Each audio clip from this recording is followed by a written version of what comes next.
Here's another problem for the afternoon session that's built on the same, there are a couple of problems built on the same figure.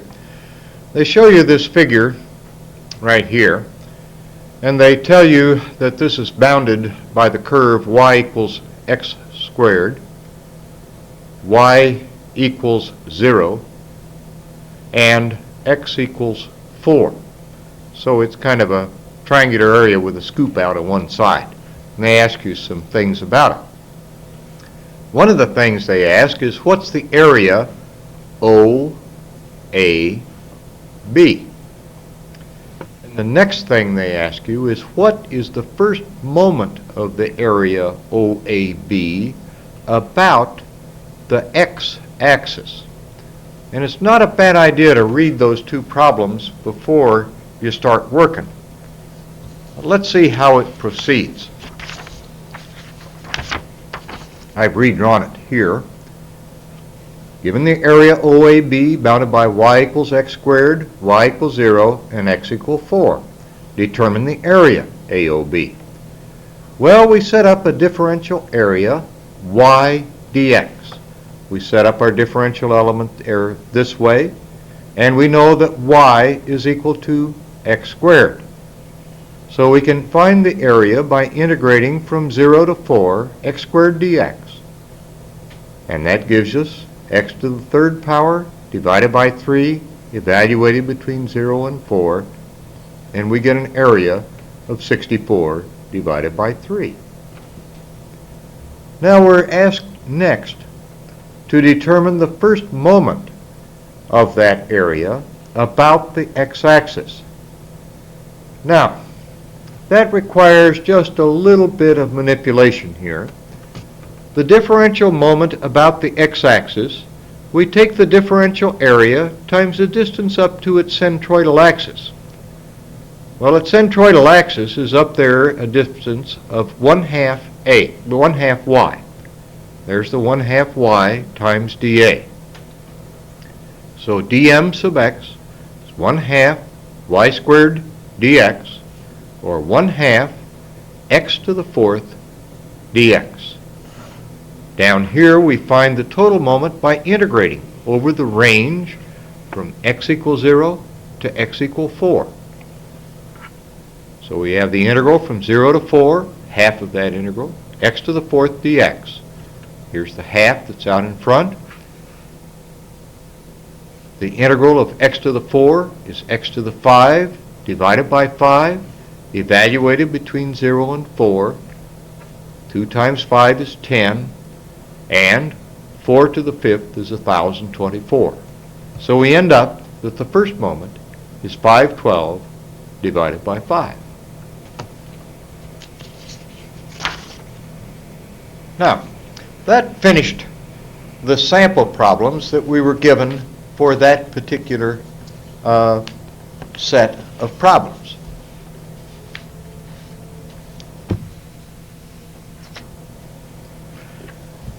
We're going to take some example problems now from this manual that you have for studying for the Fundamentals of Engineering examination. This is the EIT review manual put together by Lundberg, and that's a very fine manual.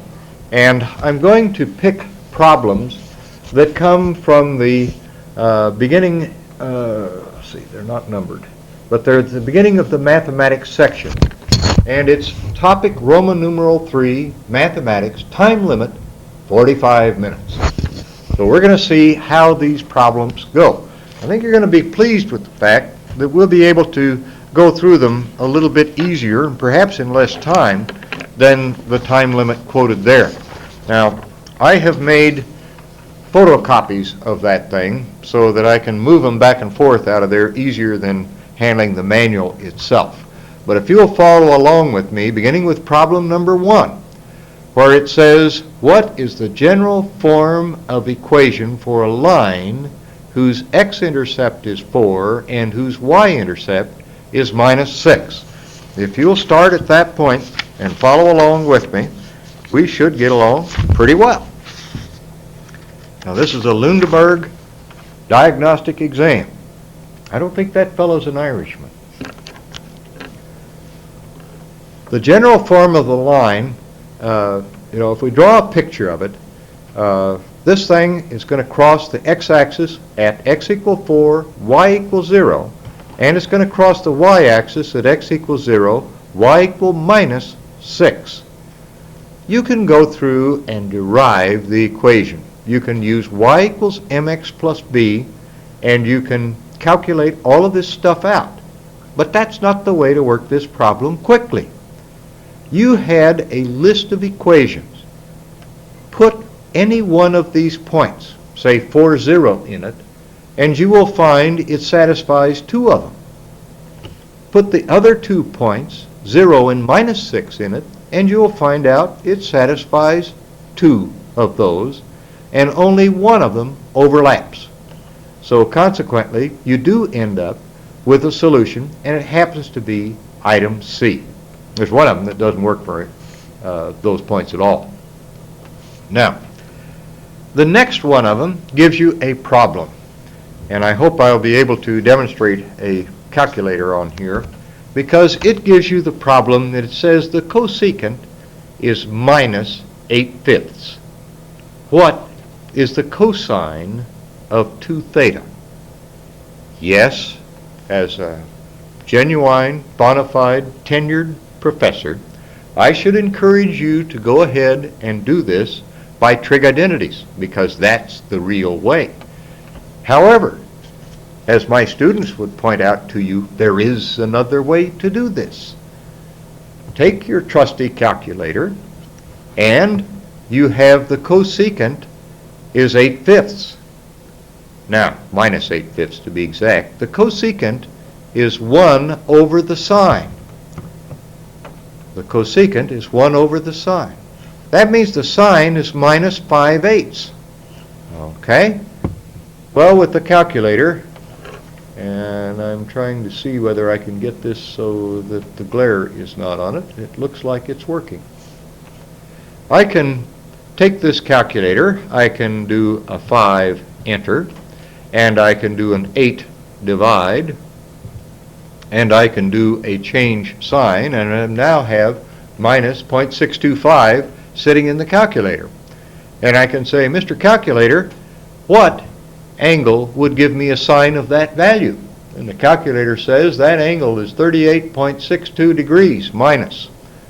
Well, that's nice. Let me take that angle and multiply it by 2. I now have the angle of minus 77.36. And I can say to it, what is the cosine of 2 theta? And it tells me the cosine of 2 theta is 0.21875. Well, that is really wonderful, except for the fact that all the answers to that thing are quoted in terms of quarters, eighths, sixteenths, and 30-seconds. So what I did with this thing is say, well, nuts.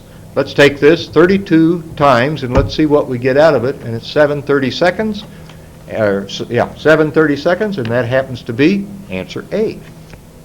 Now, that's the way to get through the exam without taking just a whole lot of time. And you are allowed to take to the examination a calculator of your choice. It doesn't necessarily need to be a Cadillac, but I can tell you when Dr. Lowry and I were proctoring this exam a couple of years ago, maybe not quite that long, at any rate, I noticed that the students were using a particular calculator, a bunch of them, and I walked around the room, and 95% of them had a Cadillac type calculator. That is something like the top line TI calculator or the Hewlett-Packard 48GX. The kids really didn't pull out any stops in getting their calculators, and a lot of them really practiced using them, I know. The third problem in this asks you, what is the rectangular form of the polar equation r squared equals 1 minus tangent squared? Well, that may seem like a formidable problem. It really isn't. R squared is equal to 1 minus tangent squared.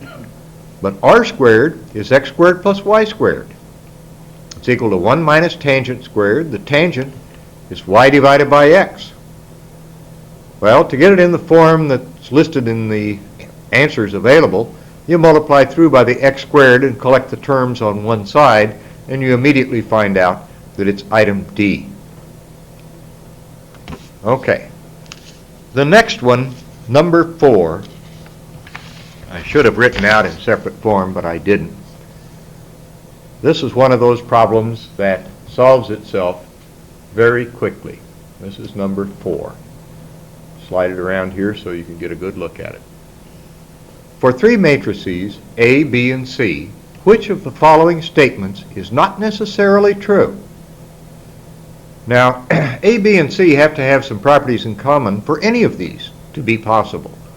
For example, if you're going to have either A plus the quantity B plus C, or the quantity A plus B plus C, they all have to have the same number of rows and columns. But if they do, that works. Furthermore, if A times the quantity B plus C is possible, then AB plus AC is possible. Furthermore, if the addition started the other way around, this is just changing the order of addition, that works. The one that is subject to discussion is this fellow right here. The quantity B plus C times A is not necessarily the same as AB plus AC. And the reason that's true is that the order of multiplication for matrices is not necessarily preserved if the order is reversed. That is, the result is not the same. A times B is not necessarily the same as B times A. Okay? Now, that one is fairly easy. You can get that one by inspection almost. The next one gives you 3 vectors and asks you to calculate A dot B cross C. We set up the determinant I, J, K. The next line is the vector B, 1, 2, 3. 1, 2, 3. The third line is the vector C, 3, 4, 5. And we use the determinants and calculate them out, and we come up with this vector minus 2i plus 4j minus 2k. The dot product A times that vector is going to give us 6 times minus 2 is minus 12, 8 times 4 is 32, and 10 times 2 is minus 20. So 10 times a minus 2.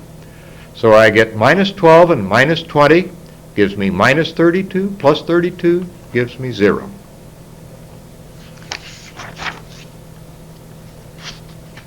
Here's one dear to the hearts. I think they put this one in specifically for people in your business. Here we have a probability problem. A marksman can hit a bullseye from 100 meters with 3 out of every 4 shots. Now, I assume you fellows are each a better shot than that, so we're not going to argue with you. But what we have here is that the probability of a hit on a given shot is 75%, 3 out of 4.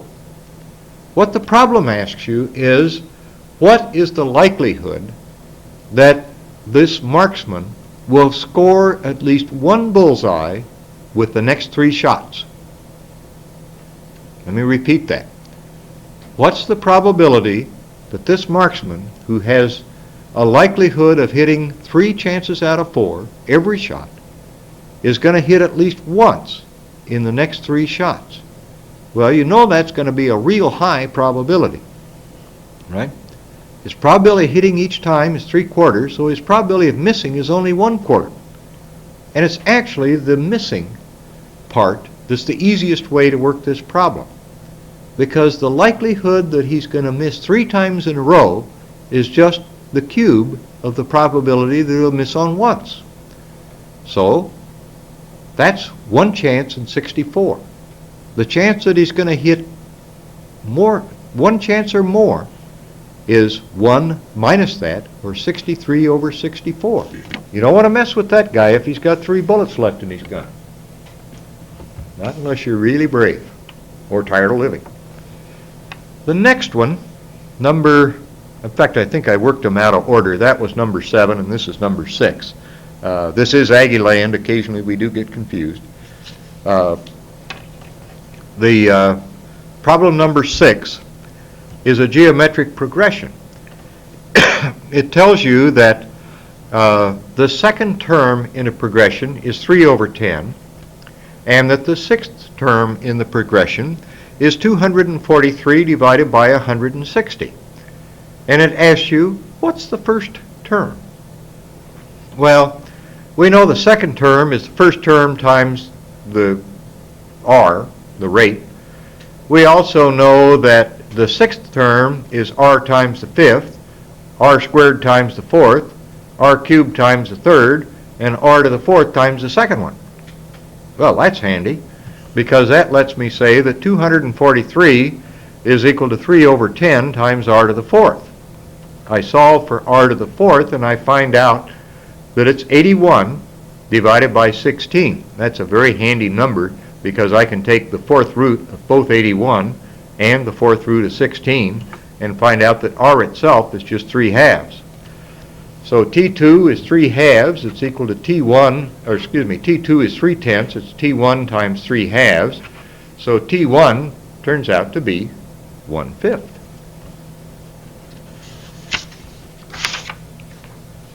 Okay, that was okay. The next one requires a little discussion, because we're going to need to do some pulling things out here. The final scores of students in a graduate course are normally distributed with a mean of 73 and a standard deviation of 11. What is the probability that a student's score will be between 65 and 80? And it gives you 4 values. They're not all that widely spread. You go from a low of 0.42 approximately to a high of about 0.65. So guessing in this is probably not going to be too spiffy. There is a table in the manual for which I am reaching. There is a table, and there is also a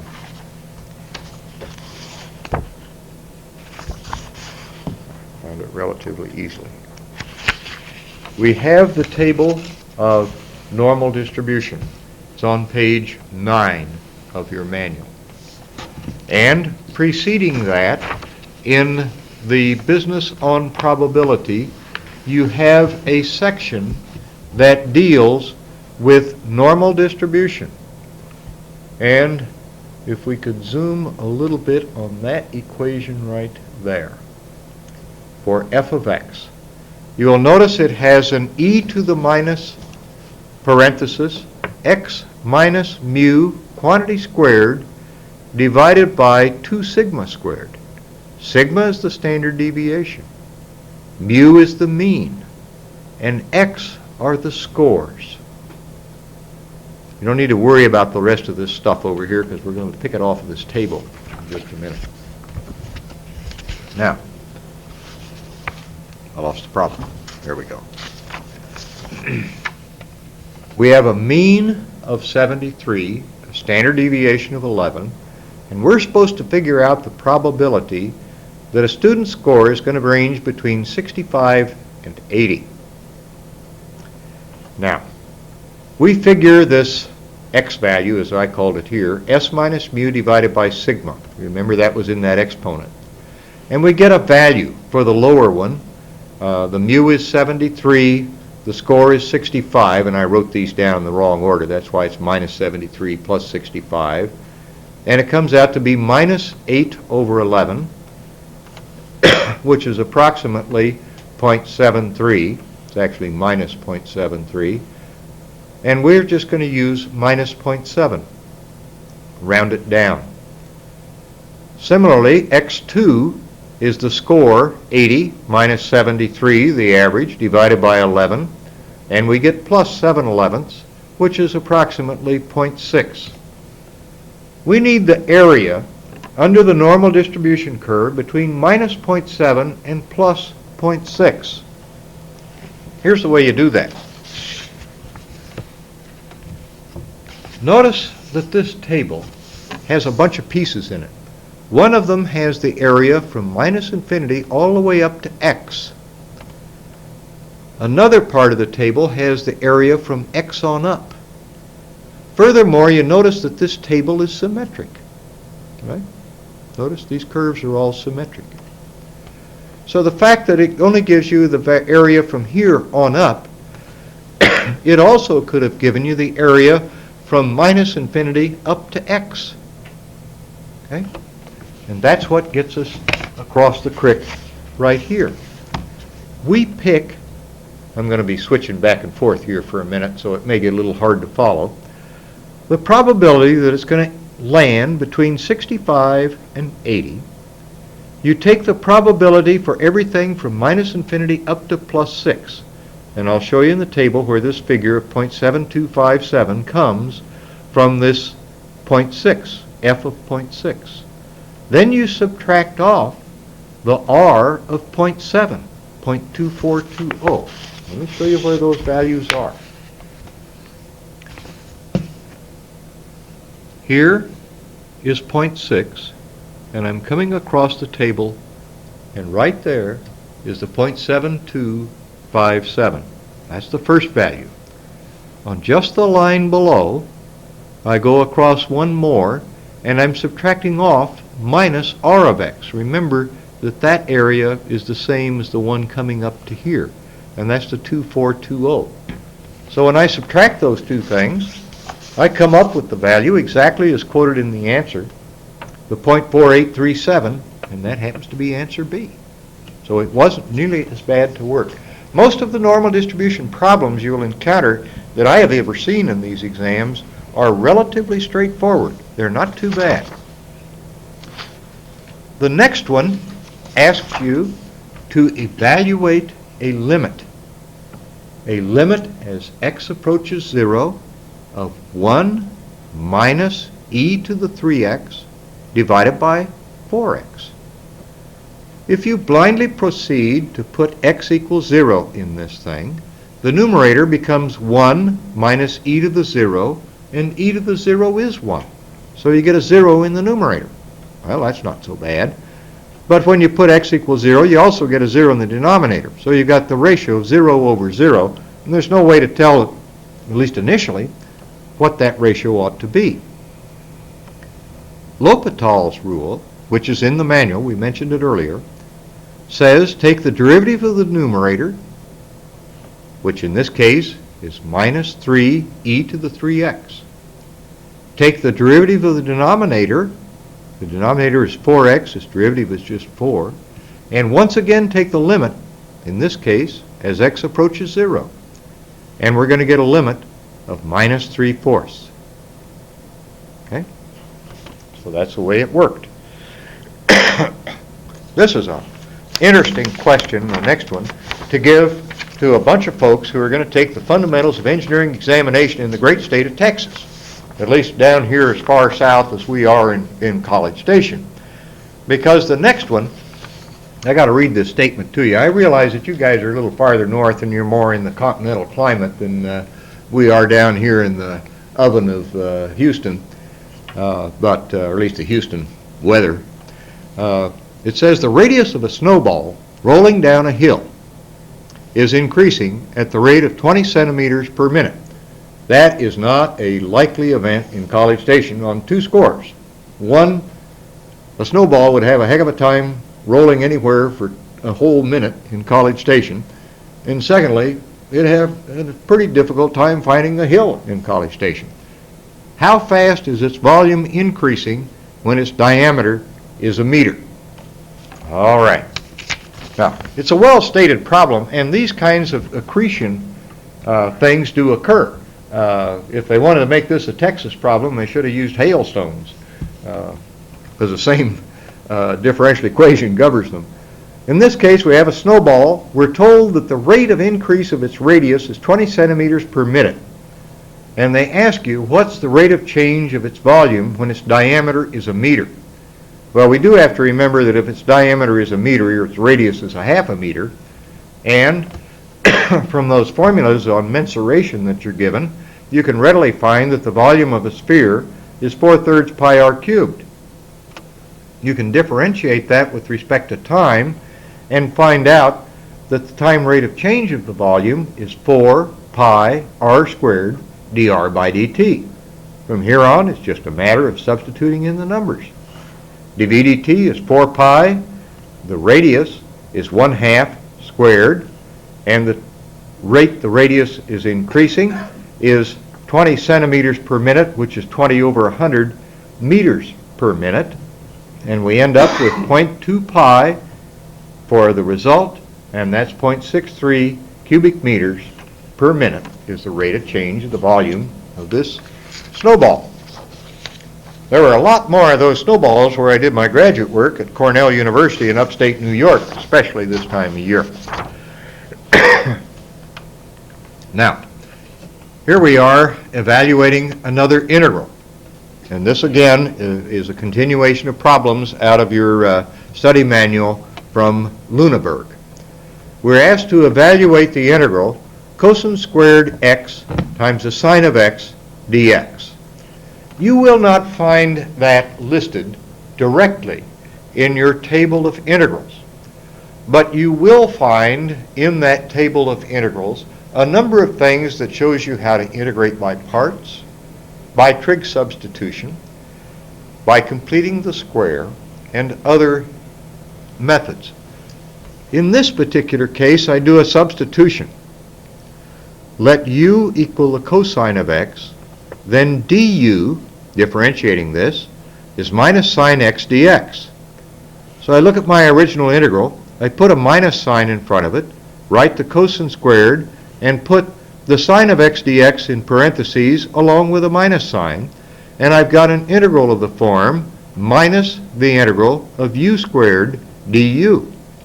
Well, even Aggie profs in mechanical engineering can integrate that one. And it's minus 1/3 u to the third power plus a constant.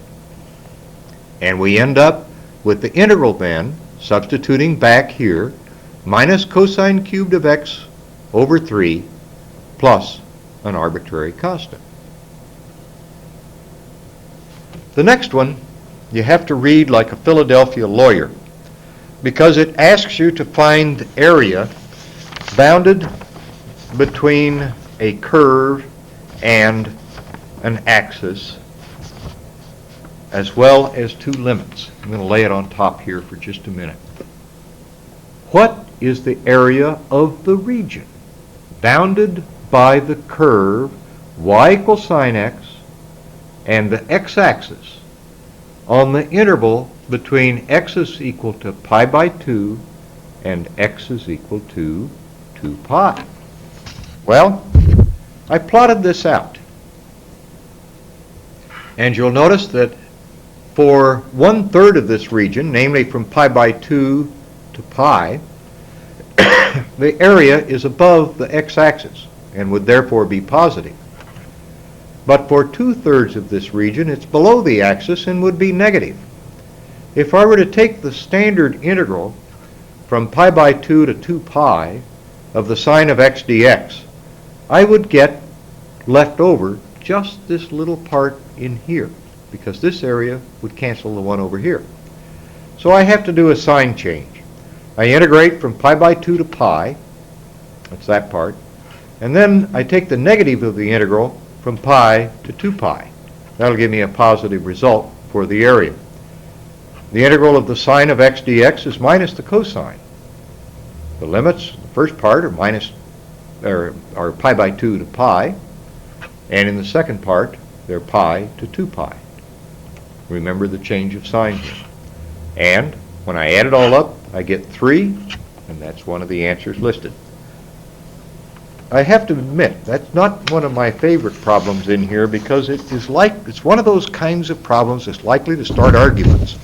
about what did you really mean when you wrote that down. And that's one of the things that makes teaching challenging. Try to explain to irate students why they shouldn't have misread that problem statement that was eminently clear to you. Here's another problem. What is the general solution of the following differential equation? Y double prime minus 8y prime plus 16y is equal to 0. Using the technique of the book, y is equal to a constant times e to the rx. The auxiliary equation is r squared minus 8r plus 16. That factors into r minus 4 times r minus 4, and it gives me repeated roots. So the solution is c1 e to the 4x plus c2x e to the 4x, and that corresponds to solution B.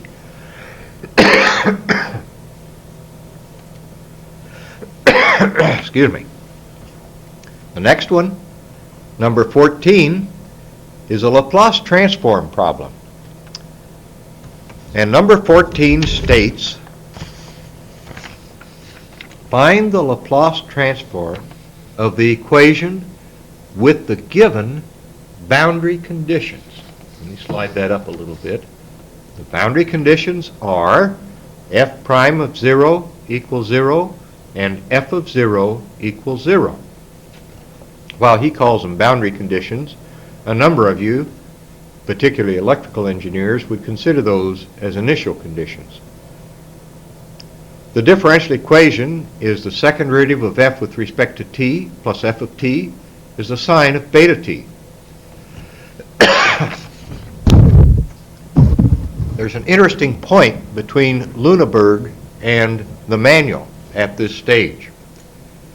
The manual points out that the Laplace transform of the second derivative is indeed f squared f of s minus s times 0 minus 0.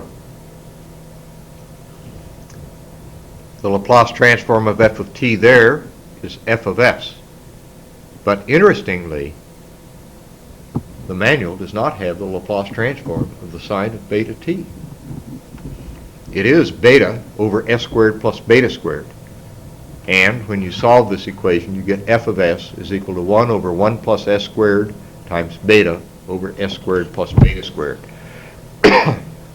Obviously, all of us who work with this Fundamentals of Engineering exam really hope that we don't have any inconsistencies between the actual exam and the manual. Inconsistencies in the sense of asking for things that you would normally have to look up in a table, but the value, for some reason, is not in the manual. Now, the last particular problem in this one is a Newton's method. It's the only Newton's method I have ever seen in a sample problem. And I'm not sure whether this one was taken from an actual exam or not. I suppose it was. It gives you a function of x, which is x minus 2 quantity squared minus 1, and it asks you to use Newton's method to extract roots. But in particular, it wants to know what is the third iteration if you started with x1 equal 9.33.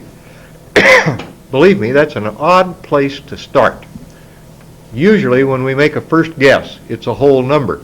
Why in the world would you pick 9.33? But we will not question. We will proceed. Now, in Newton's method, the n plus first guess is equal to the previous guess minus the function evaluated at the value of the previous guess divided by its first derivative, evaluated at the same place. We can look at the original function, x minus 2 quantity squared minus 1, and we can readily calculate its first derivative, which is just going to be 2 times x minus 2. Now, f of x1 is 9.33 minus 2, quantity squared, minus 1, and that comes out to be 52.73. There's actually some extra stuff hanging on the end of that, but you don't need to worry about it. Its first derivative at that same point comes out to be 14.66. Using the equation for Newton's method, we get that x2 is equal to 9.33, which is the previous guess. The value of the function, 52.73 divided by 14.66, its slope. That division gives you 3.60. Subtracting it from 9.33 gives you 5.73. We go through that process once again. F of x2, 5.73 minus 2, quantity squared, minus 1 gives you 12.92. F prime comes out to be 7.46. X3 comes out to be 5.73 minus 12.92 divided by 7.46, which is 4.0, and that's one of the listed answers. That runs through the first set of problems in Lüneburg. It has given you a set of problems from a previous examination plus an in-depth study of the manual itself. I believe this provides you a good basis for a sound study of the mathematics likely to be found in the Fundamentals of Engineering examination. Recognize that it starts with things from the very beginning: the equation of a line, the conic sections, the probability and statistics, the things that were related to simple calculus, derivatives and integrals, vector analysis from the standpoint of vector algebra. Notice, for those of you that have had calculus courses in vectors, that there are no problems in divergence, curl, or gradient that are included in this. There are no partial differential equations, although there are partial derivatives.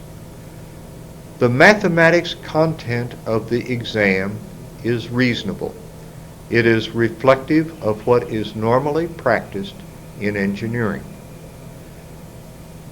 Most of what we have determined from the way students work with this exam reveal that they find the mathematics part of the exam the easiest. And studies of how people do on the exam show that they score more of their points out of mathematics, percentage-wise, than almost any other. That is encouraging. But it also points out that the mathematics aspect of it is something which you must do well if you're going to be competitive with others taking the exam. I hope you found this useful, and I will look forward to having a question and answer session with you.